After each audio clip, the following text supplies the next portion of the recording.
जय श्री कृष्ण दोस्तों। उदासीनता हृदय का ऐसा भाव है जहां हमें किसी बात में रुचि नहीं रहती। हम कोई कार्य करने के लिए उत्साहित नहीं होते। उदासीनता जब एक सीमा से बढ़ जाती है तो मन का रोग बन जाती है। मनुष्य जीवन से अधिक मृत्यु को पसंद करने लगता है।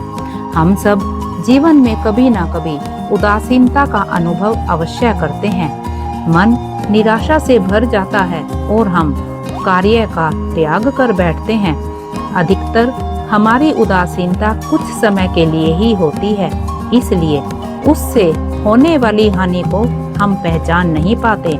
किंतु उदासीनता धीरे धीरे आदत का रूप धारण कर लेती है और हम बार बार उदासीनता के कारण हाथ में लिए कार्य अधूरे छोड़ देते हैं। क्या हम सब के साथ ऐसा नहीं होता? तो वास्तव में उदासीनता क्या है? इसका जन्म कहाँ से होता है? इससे छूटने का उपाय क्या है? उदासीनता वास्तव में मन की ऐसी स्थिति का नाम है जब हमें अपनी तकलीफों, अपनी कठिनाइयों के कारण बाहर दिखाई देता है। हम कहते हैं कि समाज बुरा है, नौकर या स्वामी गलत है, पति या पत्नी का स्वभाव अनुचित है, जीवन की परिस्थितियां प्रतिकूल है, वक्त हमारा साथ नहीं दे रहा, वगैरह वगैरह। पर जब दुख का कारण बाहर होता है तो उसको बदलने का हमारे पास कोई मार्ग नहीं होता। क्या ये सत्य नहीं? हम समय को किस प्रकार बदल सकते हैं? परिस्थितियों में कैसे परिवर्तन ला सकते हैं हम? अर्थात हम स्वयं को निसहाय मानने लगते हैं और वहीं से उदासीनता का जन्म होता है। क्या ये सत्य नहीं?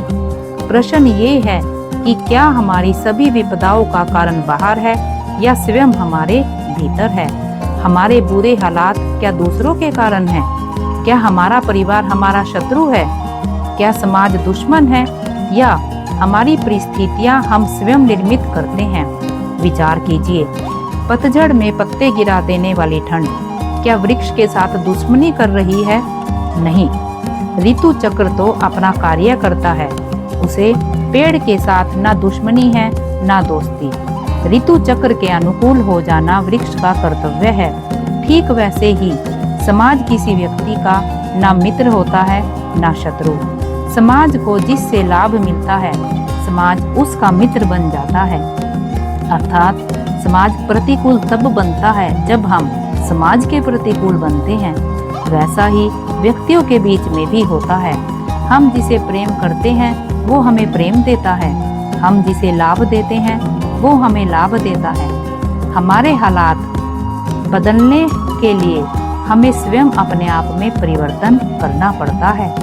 इतना समझ लेने पर स्वयं में परिवर्तन करना कठिन नहीं। अर्थात जीवन में उदासीनता का कोई कारण ही नहीं, केवल अपने आप में परिवर्तन करना पर्याप्त है। अवश्य विचार कीजिएगा, चिंतन कीजिएगा, मनन कीजिएगा। धन्यवाद।